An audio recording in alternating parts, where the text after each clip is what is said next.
I guess this is where the speakeasy burned down. How'd Doc ever get mixed up in that?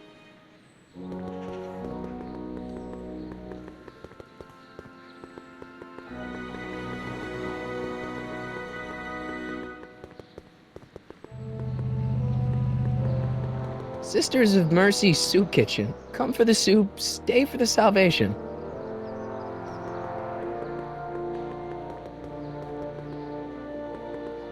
Hill Valley Police Station. Cripes, this place looks old, even for 1931. Psst, Doc! Marty, Doc! what are you doing here? You sent for me, Doc. I did? When? May 14th, 1986. 1980? The automatic retrieval system, of course. I'd almost forgotten about that. So what's our plan for getting you out of here? Plan? We don't need a plan. We don't. Not in the slightest. The police picked me up for that speakeasy fire a couple of weeks ago, but the DA hasn't got a case. They're releasing me tomorrow morning. So basically, I traveled 50 years into the past to deliver your car? Sorry about that, but it's so wonderful to see you. We have a lot of catching up to do. Yeah, you might want to hold off on that, Doc. Great Scott! I'm going to be gunned down by gangsters on the steps of the courthouse. Why would they do that? Guess they didn't approve of my burning down their speakeasy. Very funny, Doc. Maybe now we should come up with a plan? A plan, right. But what? Why don't we tell the authorities? Tell them what? That my friend from the future has proof that I'll be murdered tomorrow? They'd ship us both off to the loony bin. And trust me, you don't want to see the inside of a 1931 insane asylum. Why don't I take the DeLorean, go back in time before you were arrested, and stop you from getting caught in the first place? Don't even think about it. Without my unjust incarceration, the events that sent you into the past might never happen, resulting in a paradox of continuum-shattering proportions. Jeez, we've been back together for 5 minutes, Doc, and you're already talking about the end of the universe. I've missed that. Don't be ridiculous, Marty. I was only referring to the end of the universe as we know it. Why don't we try to tough it out? Now that we know what's coming, maybe we sneak it past the gangsters with a bulletproof vest or something. That might work with 1 or 2 bullets, but from the looks of this article, it appears that I'm going to be mowed down in a hail of Tommy gun fire that rendered the innocent stranger little more than a pulpy mass of bones and gristle. Who writes like that? According to the byline, one Edna Strickland. I should have guessed. Well, I suppose I could just get some dynamite and break you out of jail. No, that's far too dangerous. Not just to me, but to random innocent people in the past. The repercussions could be... That's it! What's it? My rocket-powered drill. You have a rocket-powered drill? Not yet. I haven't built it yet. You've lost me, Doc. Listen, a few months ago, my 17-year-old self sent in a patent application for a rocket-powered drill. I abandoned the project after I never heard back from the patent office, but the prototype should be nearly complete. Great, I'll just run back to your lab and... No, I said nearly complete. You'll need me to help you finish it. How the hell am I supposed to sneak a half-finished rocket-powered drill into your cell? Not me! 1931 me! Wait a minute, Doc. You want me to convince your 1931 self to build a rocket-powered drill to break you out of jail? Precisely! Won't talking to yourself cause, irreparable damage to the space-time continuum or something? It should be fine. I've already invented the idea of the rocket drill. You've just got to goad my younger self. How am I supposed to convince your younger self to finish the rocket drill? Just tell him I need to break his older self out of jail? Absolutely not. Whatever you do, you can't tell my younger self anything about time travel. I won't come up with the inspiration for the flux capacitor for another 24 years. Then what am I supposed to... Just be your charming self. From what I remember, I'm a pretty easygoing kid, so enlisting me in a scientific adventure should be a piece of cake. Okay, let's say I go along with this crazy idea. Where can I find you? I mean, the other you. How should I know? It was over 50 years ago.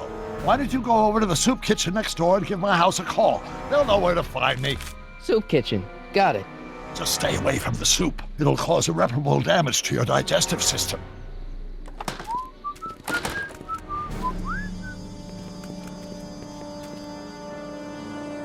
I guess I better get started. Don't worry, Doc. I'll get you out of here in no time. I'm not worried. Once you and my younger self put your heads together, you'll be unstoppable.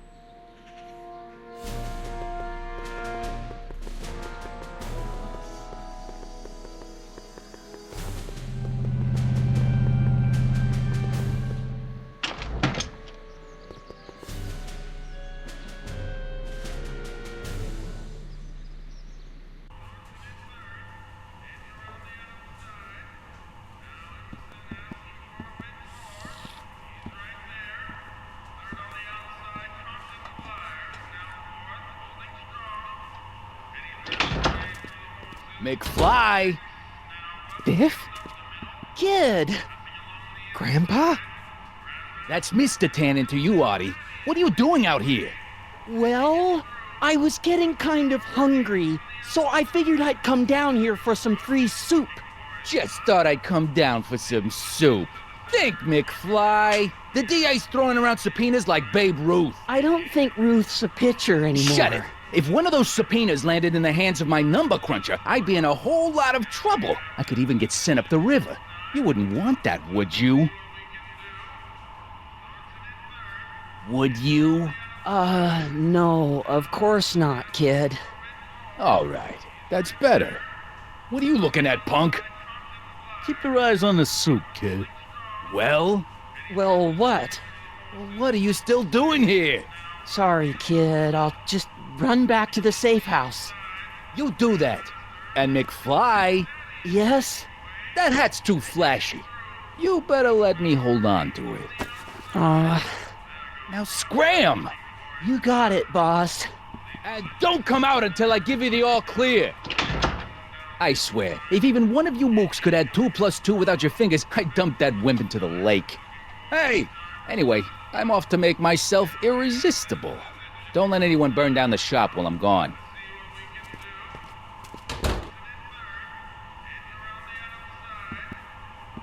What are those tables for? We keep a few extra tables around for our end-of-the-month hobo soirees.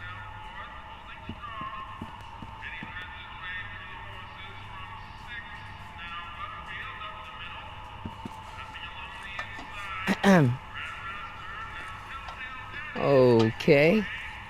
Hey, never mind. Nice rack. Yeah, we got all kinds of culinary enhancements back there.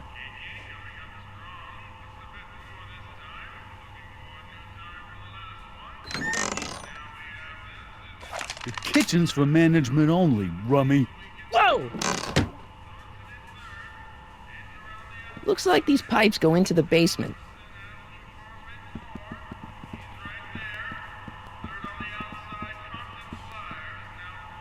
I better not talk to him. I don't want to mess up his timeline.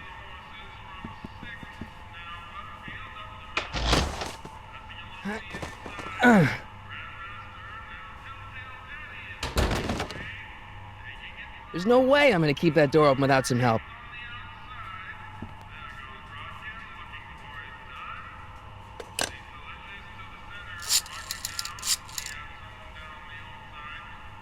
Brown residence? Hi. Do you know where I could find Emmett Brown? Young Master Brown is currently tending to his clerking duties at the courthouse. Who may I say is calling? The courthouse? Doc never told me he worked at the courthouse.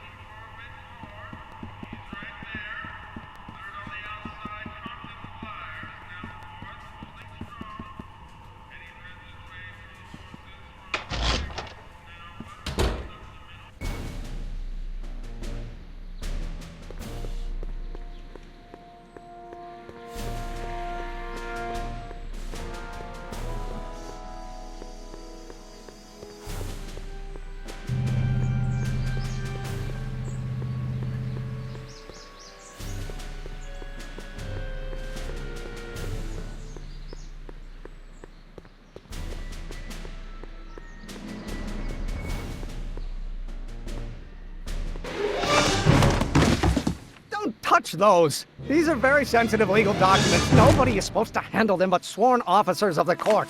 Papa, I mean, Judge Brown says so. Judge Brown? Doc. Nice to meet you. I'm Michael, Corleone. Emmett Brown, but I am a law clerk, not a doctor. Now please get out of my way. I have important business to transact. Naturally, h to the a multiplied by the inversion of h has to come out less than expectation value of a, right? No. What am I missing here? Or do we take h to stand for the emitting line operator? But in that case, h to the a multiplied by the inverse of a might well be equal to a's expectation value. Listen, Emmett, you don't know me, but I'm your friend. I'm not big on friends. They get in the way of work. What's this important business you're up to? It's a legal matter, very complicated, very abstruse. I need to obtain 5 sets of initials on every copy of this writ of indemnification before before Judge Brown can even think of granting a waiver to the party in the first part. You have no idea what it's about, do you? That's how important it is. Come on, Doc. Emmett, drop the Legal Eagle Act. I got something more important for you to do. Mr. Corleone, I'll have you know that the law is the very mortar that holds society together, and we in the legal profession are like brick masons building the edifice of the future. Your dad tell you that? Every morning. So, Emmett, what time are you through with work? Depends. On weeknights, Pop sometimes keeps me in the office till 9. 9 at night? But today's Saturday. Right. So I probably won't get off before 10. How about you knock off work early and I'll buy you a beer or soda? What do you say? Don't try to tempt me from my duty with sugary beverages. Keeping the wheels of justice turning, that's my one passion in life. Besides, if I left before 8, my pop would kill me. Sounds like you're a little scared of your father. Scared of my father? Pop is the most learned, just, incorruptible judge that Hill Valley has ever seen. The only people scared of Judge Brown are people with a dark secret to hide.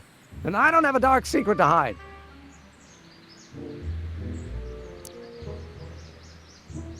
Listen, I understand you're working on a new invention in your lab. Invention? You must have me mixed up with somebody else. I'm in law. I have absolutely no interest in science. Equals mass times acceleration. Of course, that's Newton. But how many newtons are required to maintain a constant mass of acceleration is...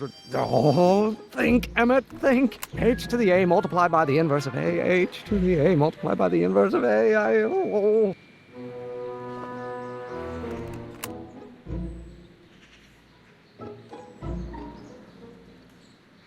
Produced by the inverse of the derivative of the speed relative to the speed of light.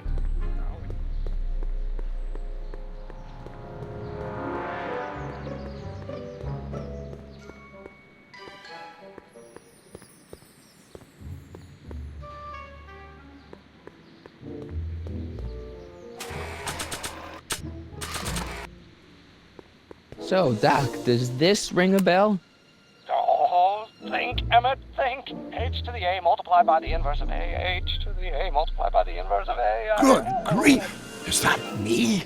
I sound so... Young? I was going to say intense. I forgot how wound up I used to get. Yeah, but what are you muttering about? Oh, that's easy. It's Ivanov's conundrum. Just tell my younger self that H equals the Hamiltonian operator. Won't giving him the answer mess up the time stream? Only if it turns out that reality is actually nothing more than a holographic illusion created by the interplay of subatomic particles on a vast two-dimensional membrane. So... It'll be fine.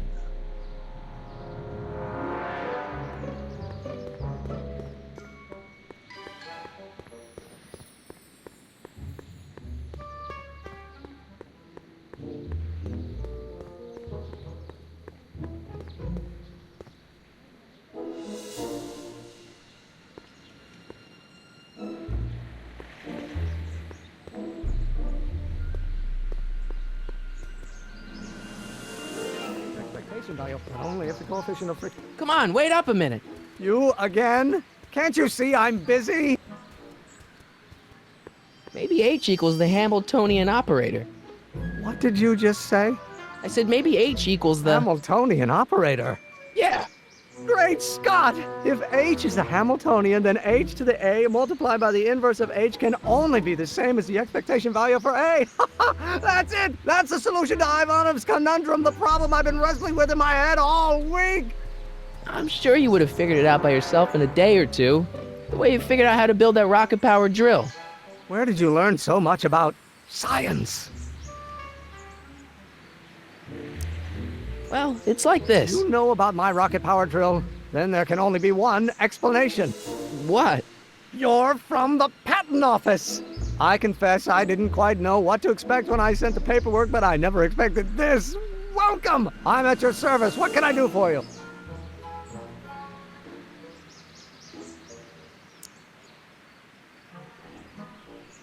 Can I see your rocket-powered drill? Of course, of course. Naturally, it's just a scale model, but it's nearly operational. I can show it to you, say, first thing in the morning? Nah, that's no good. I need to see a full-size model. That's fully operational. Tonight. Otherwise, we'll have to award the patent to a competing inventor, Dr. McCoy. It can't be done! I mean, it might be possible to construct a full-size working model in that time frame, but I haven't got the main ingredient for the fuel. I'll get it for you. What is it? 190 proof grain alcohol. And you know how difficult it is to get a hold of alcohol these days. Especially now that someone's blown up the speakeasy. And besides, there's no way I can get off work until I've delivered the subpoena. It's part of the investigation into the business affairs of Kid Tannen. Is it vitally important you see that rocket-powered drill today? Yes. Is it vitally important you deliver that subpoena today? Yes! Listen, I'll help you deliver it, and I'll see to it you get the alcohol you need. It'll help you get that drill finished by tonight. Deal? Deal. Here's the subpoena. I've got to subpoena my grandpa? It's Kid Tannen. Hey, I just saw him at the soup kitchen yelling at Arthur McFly. I'm not surprised. Arthur does the books for his business. What kind of business? That's what the DA is trying to find out. Let's go talk to him. No! Why not? Kid Tannen can tell us where Arthur's hiding. Yeah, well, he can also have us fitted for a Chicago overcoat.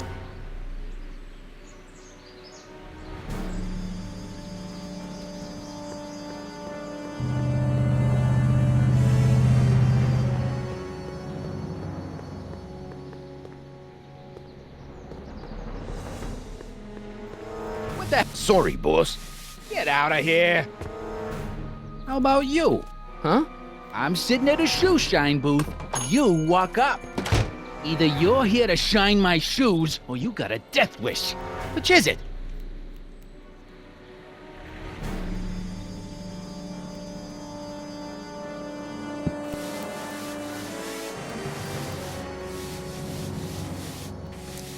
I guess you won't talk about your business. Why not? I got nothing to hide. I recently acquired controlling interest in the Sisters of Mercy soup kitchen.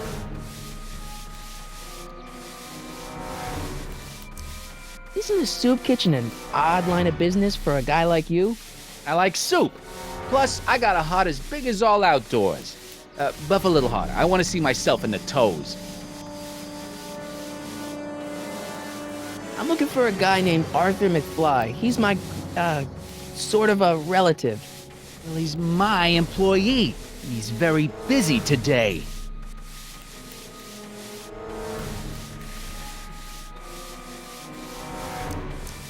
Isn't that Arthur McFly's hat you're holding? It was McFly's hat. Now, it's my peanut ball. Could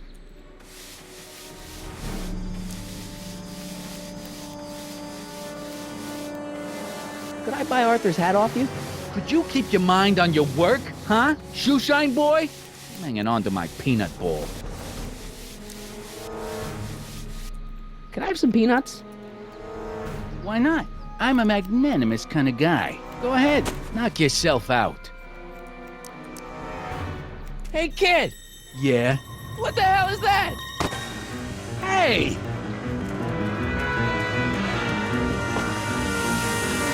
What did you do?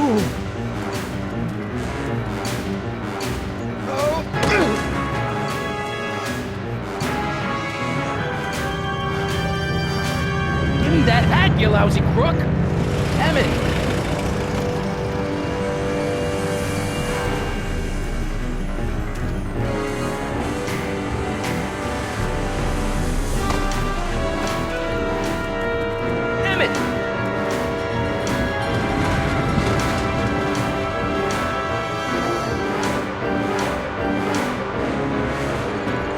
Nobody makes a monkey out of Kid Tannen!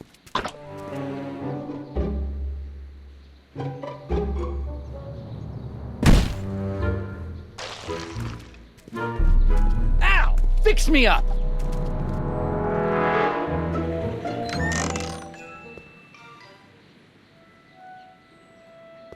Where do you learn how to move like that? Sandlot football.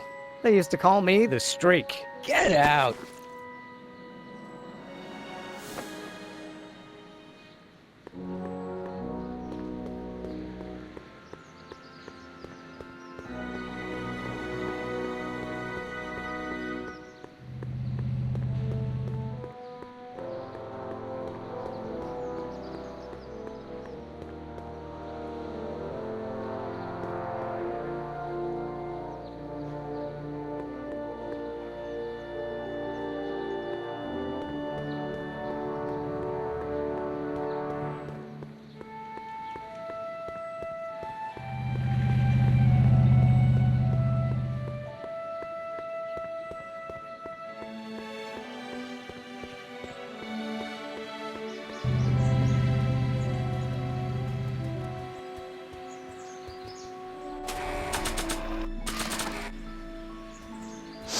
Hey, honey, come here for a sec, boy.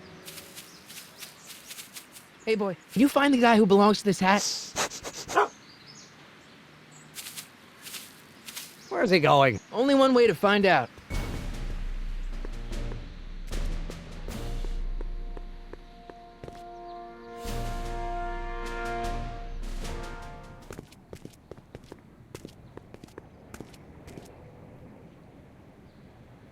Huh, deja vu.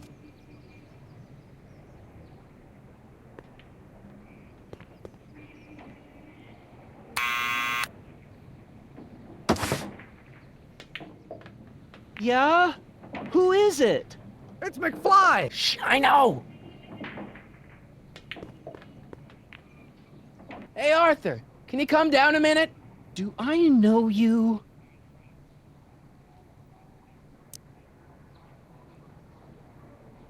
We represent the law. You don't want to go against the law, do you?